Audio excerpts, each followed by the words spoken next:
Okay, good day, good day, good day to each of every one of us. Nandito naman yung lingkod, si Pastor Armando S. Montero. Okay, welcome sa tuang FB page and YouTube channel. O sa kanunayon nga pag-ampo ninyo, sa gihapon nagapadayon ang ato ang programa. Mga kaigsunan ko diya sa Ginoo, andaman na sa inyong gadget o gato na sang pamalandungan ang pulong sa Ginoo karon o ang ato ang main theme, the gospel of the kingdom, o ang ato ang subject karon matod pa sa English, authority. Authority. So kini nga mao nga topic pinaka-importante kini higala igsoon tungod kay nakasalalay dinhi ang legit nga pagpamautismo, legit nga pagtudlo, o legit nga pag iglesia, o legit nga doktrina, mga kaigsunan. So mga kaigsunan ko diya sa Ginoo, keep in touch na po mga kaigsunan aron nga ato nga mapadayon ng ato ang nabiyaan nga programa. At this point of time, ato anang sugdan ni Galaigson ining gitawag nga authority.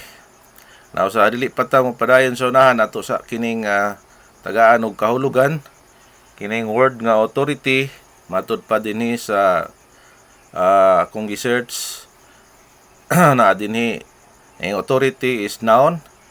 Matud pa rin meaning, the power or right to give orders, make decision, and enforce obedience. For example, he had absolute authority over his subordinate. O kung mag-iskot kita ng authority, naragagikan diha ang power o jurisdiction, napo diha ang command o control, o kining gitawag mastery. Ikaduhang meaning sa authority, a person or organization having political or administrative power and control. Nasa kining gitawag opisyal or kining gitawag nga opisyaldom, the people in charge or the government.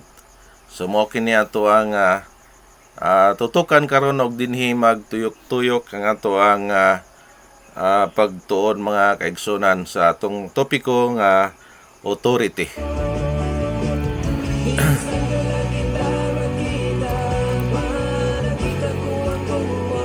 Okay, dinhi sa ubos, mga kaigsunan, ay nakasulat nga Jesus authority question. Now, gi-question ang authority ni Jesus Christ dinhi sa Biblia sa Mateo 21 versikulo 23 hangtod kini sa 27. Ato kining basahon higala igsoon. Matod pa sa English, and when he was come into the temple, the chief priest and the elders of the people came into him as he was teaching and said, by what authority dost thou these things? And who give thee this authority? And Jesus answered and said unto them, I also will ask you one thing, which if ye tell me, I in likewise will tell you by what authority I do these things. The baptism of John, whence was it? From heaven or of men? And they reasoned with themselves, saying, If we shall say, from heaven, he will say unto us, Why did ye not then believe him? But if we shall say, of men, we fear the people, for all hold John as a prophet. And they answered Jesus and said, We cannot tell. And he said unto them, Neither tell I you by what authority I do these things. Mga kaigsunan, Importante gayud kining authority, no? Og sa panahon ni Jesus Christ, gi-question ang iyang authority. Og dinhi ato makita nga ang pagkawise ni Jesus Christ tungod kay nangita og bikil ang maong mga batid sa balaod. Mao na matud pa ni Kristo Jesus, sultian ko kamo kung asa gagikan ang ako ang kining authority, kung mangutana sa ako ninyo kung inyo haning matubag, so tug-anan ta usab kamo. Pero wa man sila, nangambot man sila higala igsoon mo na ningon si Ginoong Kristo. So ningon siya nga, neither tell I you by what authority I do these things. So ang authority ni Jesus Christ, mga kaigsunan, sa wala pa si Kristo niyan diri sa kalibutan nagpakatao, naguna na ni si John the Baptist, no? Si John the Baptist aduna nay authority gikan sa langit. Matud pa sa John 1:6, there was a man sent from God whose name was John. Og ang mga tao kaniadto wala kini apelyido. Og dinhi si Mateo 3:1-3, masabtan na nato nga unsang klase si Juan. In those days came John the Baptist and preaching in the wilderness of Judea. Now sa ito pa ito mahibal-an na unsang klase si Juan, usa di siya ka Baptist, o dili ni ingon nga pagya nga title, kundi that is the approved name gikan sa langit. Kay sa John 1:6 pinadala si Juan, unya unsa siya klase nga pagkahuan, usa siya ka Baptist, no? O dili po ni siya ingon nga gitawag Baptist kay tigtusmaw, baptizer man sa English ang tigtusmaw, no? O ato masabot din ni sa verse 1 nga wala pa gani siya na bautismo, nagwali pa lang gani siya, no? Preaching in the wilderness of Judea, Baptist na siya daan. Muna mga kaigsunan nga ato makita diri sa walaan nga kasulatan. Now, ato nang sugdan ang sequence may tungod kan Hesus. Now, sige nang Kristo, dili ma-question ang iyang baptism, no? Tungod kay nasayod si Kristo Jesus nga si John aduna kini authority gikan sa langit. Busa sa panahon nga si Ginoong Kristo nga angayan na siyang bautismuhan, og niadto siya kang John. Matud pa rin sa pasahe sa Biblia, then cometh Jesus from Galilee to Jordan unto John to be baptized of him. But John forbade him, saying, I had need to be baptized of thee, and comest thou to me? And Jesus answering said unto him, Suffer it to be so now, for thus it becometh us to fulfill all righteousness. Then he suffered him, and Jesus, when he was baptized, went up straightway out of heaven, and lo, the heavens were opened unto him, and he saw the Spirit of God descending like a dove, and lighting upon him, and lo, a voice from heaven saying, This is my beloved Son, in whom I am well pleased. Muna mga kaigsunan nato makita din nga tataw klaro kayo nga si Ginoong Kristo gibautismuhan gayod ni John the Baptist. O gato makita nga ang bautismo tusmaw gyud gikan sa didto sa ilawom sa tubig, tungod kay matud pa dinhi out of the water, wala ni ginawang giwisik-wisik, wala kini gibubo, kundi gitusmaw gyud si Jesus Christ didto sa ilawom sa tubig, tungod kay ang kanang immersion aduna nay kahulugan. Og ato makita din higalag so ang kanang importansya sa maong baptism, tungod kay atong na-take note nga di basta-basta ang gilayon sa maong dapit nga diin didto si John na bautismo. Sa maong pasahe sa Biblia, si Ginoong Kristo gikan siya sa Galilea og niadto siya sa Jordan og sumala sa maong kining gitawag approximate nga counting nga matud pa the exact distance is unknown, but estimates suggest Jesus walk about 70 miles. Kung i-translate na ko atong i-convert sa kilometer, that is 112.654 kilometer from Galilee to the Jordan River, where he was baptized by John the Baptist. Muna mga kaigsunan, dili basta-basta kay importante ang authority, no?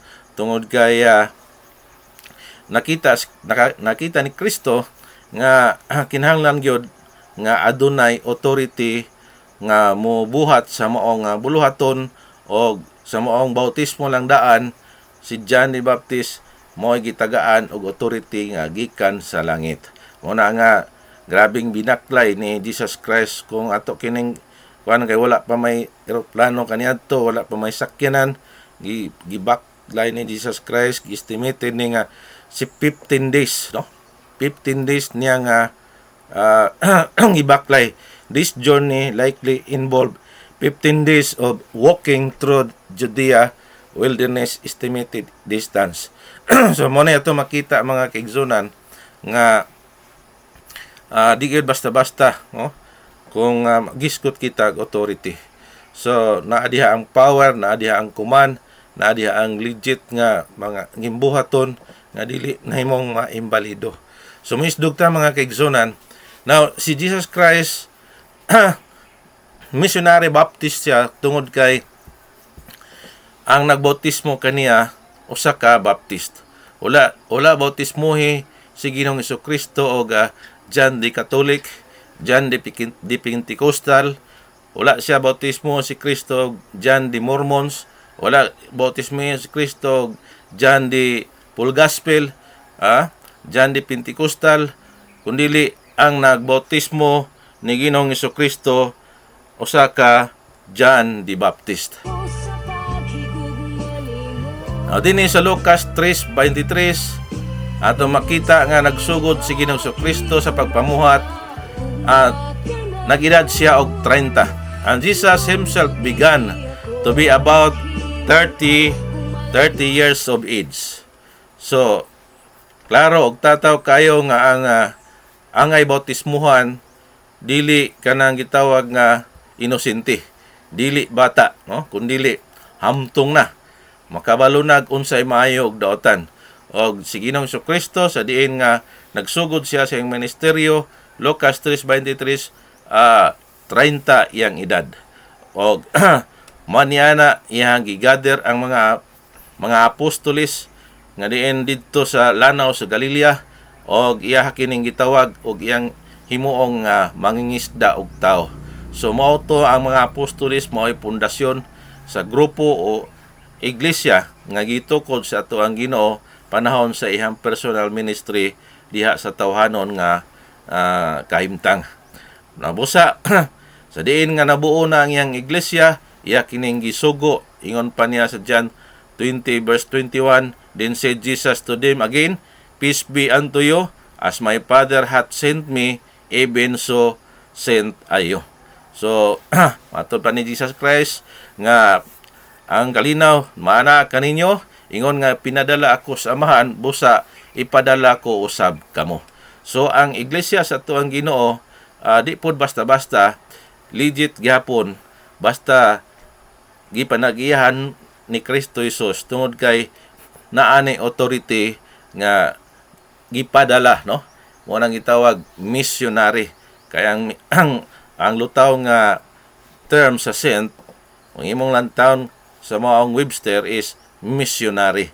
So pinadala usab ang iglesia sa tuang Ginoo. Atong mabasa diri sa Biblia, no? Sa Mateo 28, antod na sa 28 hangtod sa 29 nga, go ye therefore and teach all nation, baptizing them in the Father, the Son, of the Holy Spirit, and teaching them to observe all things whatsoever I have commanded you, and lo, I am with you always, even unto the end of this world. So mo na atong makita nga gisugo pod ang iglesia og pinadala. So dugang padres Mateo 16:18, pag-ingon ni Jesus Christ matud pareha, og ako nagaingon usab kanimo nga ikaw mao si Pedro, og sa ibabaw ni ining bato pagatukuron ko ang akong iglesia ug ang ganghaan sa hadis dili makadaog kaniya. So adunay pasalig dinhi mga kaigsunan nga bisan kamatayon dili gyud makababag. Matud pa diri sa English, and I see also unto thee that thou art Peter. Kung atong lantawon kining Greek word sa Peter, Petros, no? O ang kining gitawag rock, Petra. So na-confuse ang uban niini kay ang kining gitawag nga Peter si Simon ang original nga pangalan, Simon Sipas, no? Di na lang nato silipon sa Bible, pero naa na sa Bible nga ang original nga pangalan gianggaan og Peter is Simon or Sipas, no? Unya nakabig man siya, ninunot man siya kang Kristo, so gianggaan siya og Peter, bato. Og kini nga maong pagsulti ni Ginoong Kristo nga batot pa dinhi and I see also unto thee that thou art Peter.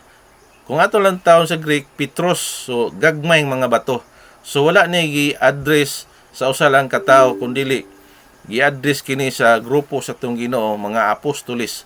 Mao na nga dili tinuod o dili mali, no, nga ang konsepto nga ang yabi o authority diha gibilin ni San Pedro.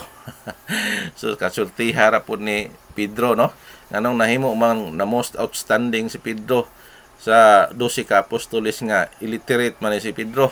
So wala ang authority gi-address kini sa iglesia sa tuang Ginoo, wala sa persona ni Sipas, no?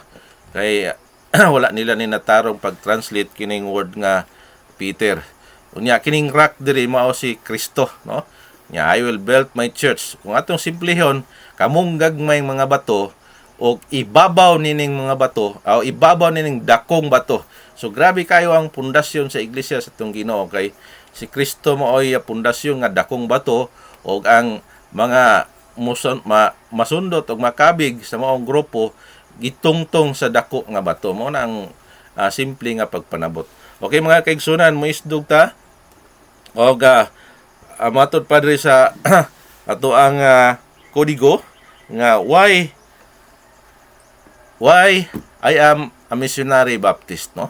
So dinhi sa Biblia hinahanglan nga andam ta motubag sa 1 Peter 3:15, but sanctify the Lord God in your hearts and be ready always to give an answer to every man that asketh you a reason that the hope that is in you with meekness and fear. So tinuod kini mga kaigsunan, dapat andam ta motubag kung adunay mangutana nganong missionary baptista. So sa 1 Peter 3:15 kinahanglan gyud nga magtuon karon na naatay ikatubag sa maong paglaom nga niya sa matag usa ka nanto. So shout out sa tanan mga kaigsunan, Luzon, Visayas and Mindanao, ug shout out pod sa akong amigo diha sa Libungan Terminal nga si Jan nalimot ko siya nga apelyido kanang mamaligya diha og kanin. Shout out ya sa nimo, hinaot nga imo kining pamation karon sa ako ang live og ang Ginoon ta manalangin diha sa espirituhanon nga bahin sa imong kinabuhi. Ikaduha dinhi sa 1 Timothy chapter 4 verse 16, take heed unto thyself and unto the doctrine, continue in them, for in doing this thou shalt both save thyself and them that hear thee. So mga kaigsunan, importante gayod, no? Importante gayod nga ang pagpanudlo o pagwali sa maong pagtulunan adunay authority, no? Kinahanglan nga aduna gyoy authority og magpabilin sa doktrina, no? Nga legit nga doktrina diha sa tinuod nga iglesia sa tong Ginoo, magpabilin ka aron maluwas sa maong mga kasagaran maigo nini ang mga pastor magtutudlo aron maluwas daw nato itong sarili og ang namati sa atoa. So mao ni ang kuidaw kayo nga papil sa maong usa ka leader o pastor sa 1 Timothy 4:6 nga i-maintain nga hold on gayod, dili mo biya sa doktrina o iglesia nga dili doktrinado, hawa diha, no? Kay scam na, no? Doktrina nga yes tao. So ato nang makita niya. Now, diri mga kaigsunan, kaduhang pangutana ay tubag mo ni mga tubag, no? Sa maong pangutana, why I am missionary Baptist? Number 1, I am a missionary Baptist because John the Baptist was a missionary Baptist preacher. So, daghang mga pasahe sa Biblia, ato na nang nabasa kaganiha. Ikaduhang tubag, I am a missionary Baptist because Jesus Christ was a missionary Baptist preacher gyapon. So, naay pasahe sa Biblia. Ikatulong tubag mga kaigsunan, I am a missionary Baptist because the 12 apostles were missionary Baptist preacher. So, this is true mga kaigsunan. O ang ikapat, I am a missionary Baptist because the church which was instituted by Jesus Christ during His personal ministry on earth was missionary Baptist church. So, muna mga kaigsunan, kay kaning church is a called out, church is a called out assembly covenanted together to carry out the Great Commission. Kaya ang church mga kaigsunan is a called out assembly. Dili ka pwede tawgon kang church nga ikaw ra isa. Kaya ang Greek word sa church is ecclesia, no? So kanang gitawag nga ek means out, kining ecclesia means called. So meaning church is ecclesia is a called out assembly, baptized believer siya called out, tinawag, no? Una nga mga apostolis nga giandam ni John the Baptist nga mao'y materialis gibautismohan ni John the Baptist o si Jesus Christ siya mao'y engineer. Kung atong example sa building, si Jesus Christ mao'y magtutukod o ang mga materialis na ang mga materialis, ang mga apostolis iyang ipangtawag sugod sa pagtawag sa mga apostolis iya kining gather dito sa Lanos Galilea unya hantod nga nabuo kini og iya kining gibutangan og mga bylaws o mga balaod o mga instruction gibilin niya ni Jesus Christ. So ingon na mga kaigsunan ang maghisgot kita og legit nga magwawali nga adunay authority nga mamautismo. So muisdog tay galaigson adunay kusog kayo nga nidalagan dinhi sa Biblia sa Old Testament nga wala sugua, no? Wala sugua o walay authority, pero nahimo kini nga example tungod kay walay kalainan karon nga panahon nga daghang magwali, daghang mudagan, daghang mo travel aron lamang sa pagdala kunuhay og maayong balita, no? Pero ang tinuod wala kini sugua, no? Usa na dinhi ato makita ang pasahe sa Biblia sa 2 Samuel chapter 18 verse 19 to 33 na imong mabasa dinhi sa Biblia og atong makita nga si Kusi og si Ahimas, no? Nga din nagtigi ni silang duha kung kinsa ang legit dinhi nga pinadala og niya ni dalagan nga adunay maayong balita. Kung sa ato ning short nga istorya, kamo na jot down sa bersikulo dinhi sa balikon ako sa 2 Samuel chapter 18 verse 19 to 33 og matod pa dinhi taas man kani kayo mga kaigsunan nato na lang siyang i-short og ang maong kasaysayan sa maong istorya nga kini si Joab mo ni ang commanding in chief sa sundalo ni David o kini si Absalom mo ni ang anak ni David og nagrebelde ni, no? Unya kani si Kusi mo ni ang first messenger of Joab o kini si Ahimas anak ni sa high priest nga mo si Sadok og ang gipadala dinhi nga legit si Kusi, no? Mooy naay authority nga gipadagan nga gipasultian si Haring David mahitungod sa umaabot nga gira og sa mahitungod sa iyang anak nga si Absalom. nya namugos kini si Ahimas, no? O giingnan kini siya ni Joab nga ayaw dili ka pwede nga mudalagan kay wala kay pagtugot, no? O sa sunod na lang ka nya mudagan manggid siya, no? O nga naguna pa gani siya sumala sa istorya sa mga pasahe sa 2 Samuel, naguna pa siya pag-abot, no? Kinilaging mga walay authority pawalihon mamotismo gauna-una gina, no? Gauna-una hastang kusuga, lupad-lupad pa, no? Tungod kay daghan sila og kwarta pero ang tinuod nga gipadala gakamang murag bao pero mao na ay good news, no? Una mga kaigsunan, importante gyud karong panahon na, importante gyud ang authority. Bisan asa kini iagi sa mga practical man o diri sa kalibutan nga transaction, authority gyapon ang importante kay kung walay authority lagapak ka o maintonsis gyud ang imuhang efforts. So dinhi ato makita nga si Ahimas naguna-una og report nya gipangutana unsa may maayong balita diha, wala lang, no? Pero kini si Kusi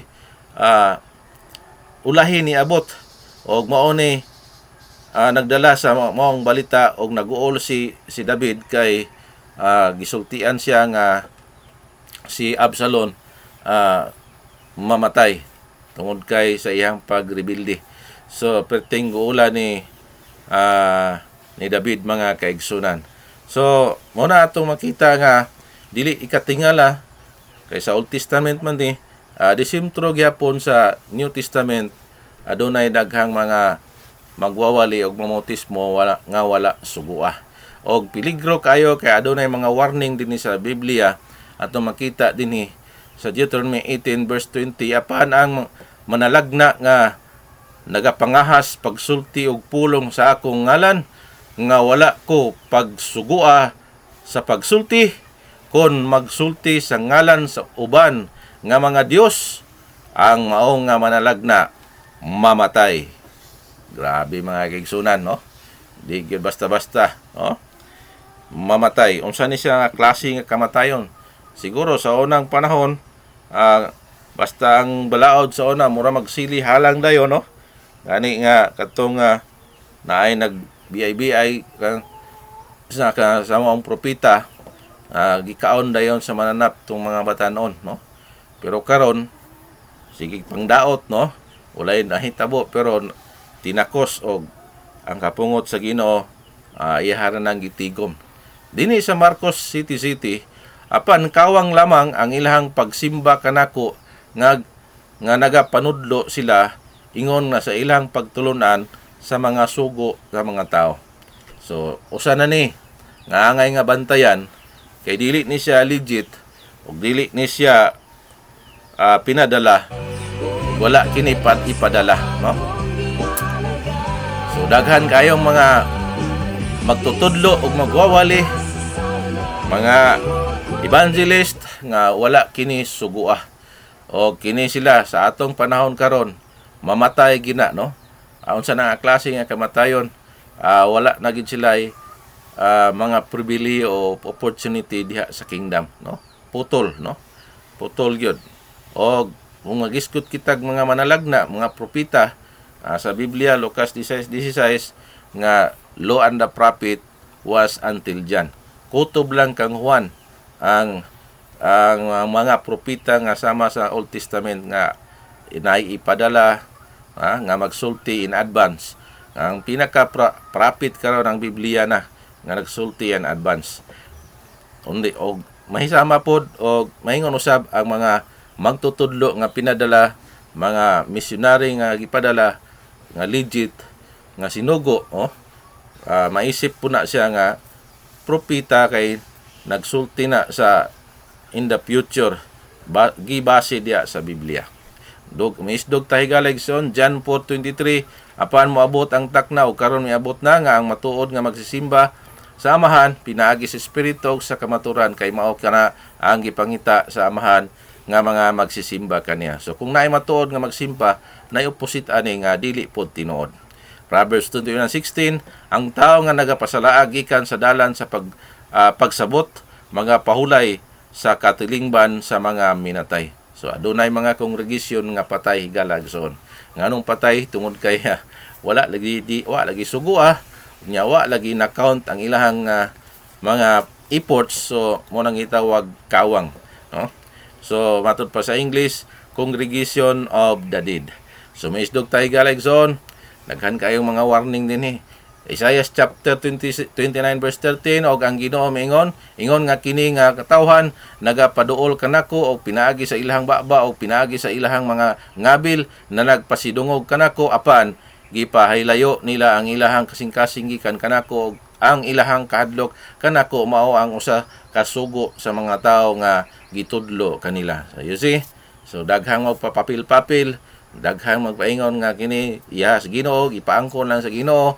Unya diay gikan diay sa ilahang authority, gikan diay sa ilahang pagsugo og ang maong mga tawo nga ilahang biktima ang kahadlok naa sa sugo sa mga tao. So gisulti na ni daan sa karaan. Mateo City 21, dili ang tanan nga nagaingon kanako Ginoo makasulod sa gingharian sa langit, kundi kadtong nagabuhat sa kabubuton sa akong amahan nga atoa sa langit. Mao ni mga kaigsunan ato makita tungod kay naa ni mga bersikulo Dini pwede nga langkaton kay nagdocument na kini. So Proverbs chapter 14 verse 12, adunay usa ka dalan nga daw matarong alang sa usa ka tawo, apan ang katapusan niya na mao ang mga dalan sa kamatayon. So mao nay peligro kay naanay gisultidaan, no, mga warning.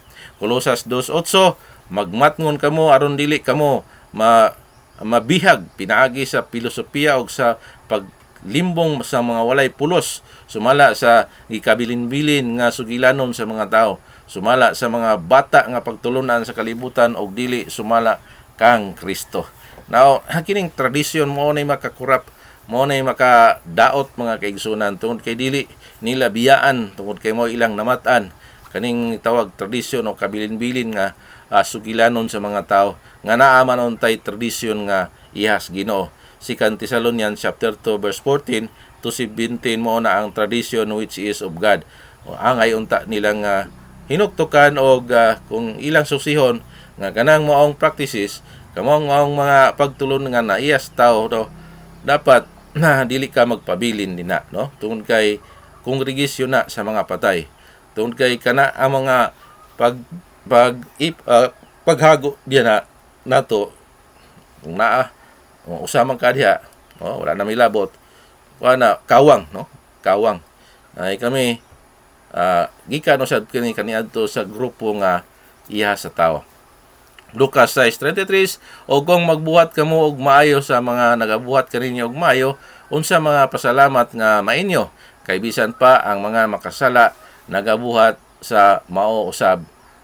So atong makita dinhi nga bisan ang mga makasala, no, naghimo pud og good deeds pero wala diya sa posisyon. So invalid gyapon, walay pulos.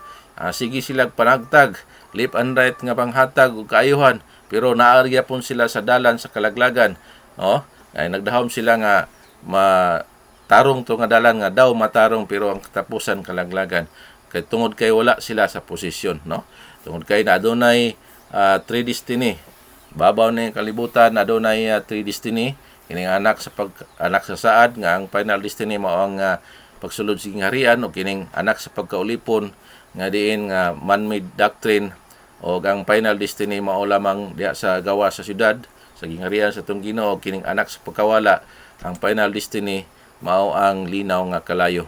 So hinaot nga sa maong simple nga pagpasabot inyo kining nakuha mga kaigsunan, akong karnero ka pamati nini tungod kay ang Biblia sa John 10:16 aduna ako'y karnero nga wala ning turila ug sultian ko sila ug sila mamati kanako ug magpasakop sila aron diha sa usa ka turil nga tinuod o legit nga grupo sa ato ang Ginoo nga diin si Kristo mismo mo'y nagsugo og siya ang founder, siya ang rock, no, siya ang dakong bato o usa na ka nga mas matawag nga gagmayng bato nga matungtong sa dakong bato bisan unsay unos o bagyos kinabuhi dili gayod matarog. Muna mga kaigsunan, kini nga mga warning sakit kayo nga mga pulong. Then ang pulong sa Ginoo sama manggod sa espada, matud pa sa Hebrews 4:12. Yang pulong sama sa espada nga duhay sulab, no? Hait kayo bago tigbas nimo sa agtang sa mong kontra. Una na ang naigo, no? Ang nagtigbas ngay duhay sulab man, no? So kung nasakitan ka dawata og kung sa sakit man na kining samad man na ang tambal sakit mangyod. Una dinhi nga sakit nga mga words kanang wala sugua, no? Ang resulta mamatay. Muna atong ibasa kaniya sa Deuteronomy 16:20. Ikaduha kawang. O kung kawang manggaling sakit kayo na-unao, no? Marcos City. Kawang imong pagwali, kawang imong bautismo, kawang imong pagsimba, oras nimo kawang, imong abuloy kawang, unya nakawang pa imong impulse, unya gilimbungan pagid ka sa maong magwawali, gilimbungan pagid ka sa maong grupo, unya pagaymanhiman di ay patay di nga kongregasyon. So nagpasilong adtong nagpasalaag nga mga magtutudlo, no? Ni pasilong sa maong kongregasyon nga patay mo nagisulti ka ganiha. Dili ang tanan. Di gyud tanan mga kaigsunan kadtong nagtuman sa kabubuton sa amahan. Kung atong iimbestigar si Jesus, nagtuman na sa kabubuton sa amahan, no? Dili na siya supakiro. So mao na ang gimbuhaton. Atong makita nga ang Dios amahan mo'y planner, mo'y designer, ug ang Dios anak mo'y tig-execute, mo'y tig-tuman, tig-buhat, ug ang malang espiritu mo'y nagtabang sa maong programa sa dakong drama o programa sa gingharian sa atong Ginoo. Ikaw pat daw matarong, no? Kining purong bitaw nga daw wa gini siguro, no? Di na layo ra kayang tsamba, kay sure gitong tsamba. Kining daw matarong pero ang katapusan kalaglagan na Proverbs 14:12 na, no? O ikalima congregation sa mga patay, Proverbs 21 verse 16. Dili matuod nga pagsisimba, John 4:21 mo na opposite nga naagi matuod nga magsisimba. Now pangita gyud ang tinuod nga magsisimba nga diin mo kana ang sinimbahan nga dawaton sa atong Ginoo, mo kana ang mga pagbuhat nga dili makawang o kana nga mga grupo nga si Kristo mo'y ulo mo'y founder sa moong grupo o eklesia. So tanan nga mga paghago diha dili gyud maintonsis o naa ka sa congregation nga dili patay. So kung naamay gitawag nga tradisyon of man nga usa ka kining kaalam o elementary nga pagtulunan ang kalibutan, wa gyud perting yung ubusan nimo. Kanang tradition of God mo'y dapat datong dawaton na si Thessalonians 2:14. So mga kaigsunan, daghang salamat og wala naman tayo igong panahon. Hinaot nga dili niyo i-reject ni, no? Duha may kuan kung di niyo dawaton i-reject, pero kung dawaton ninyo so mag-uban ta. Hinaot nga subaybayan ninyo kini nga maong nga programa na diin nga sa gihapon na nagapadayon kita sa pag-share sa maayong balita, no? The Gospel of the Kingdom. Kay mao na gisugo sa ato ang Ginoo nga ipawali ang maayong balita sa kingharian. Ay kung malukop na sa pagwali sa tibok kalibutan, mao na daw ang katapusan. Muna mga kaigsunan nga naagyoy mga magwawali nga dili legit. Naay mga tigtusmaw nga wala sugua, naay magwali nga wala sugua. So muna mga kaigsunan nga ang nakubit, ang nakuha diya ni pasilong na, ni pasilong sa maong katilingban sa mga patay. So don't forget to subscribe mga kaigsunan sa ako ang YouTube channel, Mary67, o ay kalimot sa tong sa top topic ko karon na authority o na ay kanang gitawag nga timbangan sa katarungan, no? O kanapoy martilyo, no? Order, court order. So mo na mga kaigsunan, kinahanglan gyud ang authority, no? Now, ang FB page nako gialis dani og pangalan Mindful Moments, og kung naduna kay gamayng tabang sa financial nga bahin, kung napanalingan man ka sa espirituhanon, so i-count in na sa Ginoo. Ang Dios na mo balos nimo kung wala kay pagpanuko sa pag support financially. Padala lang sa akong GCash 0939-1633-428. So hinaot nga hanggang sa muli magkita-kits tayo og bye-bye for now. Gala igsoon.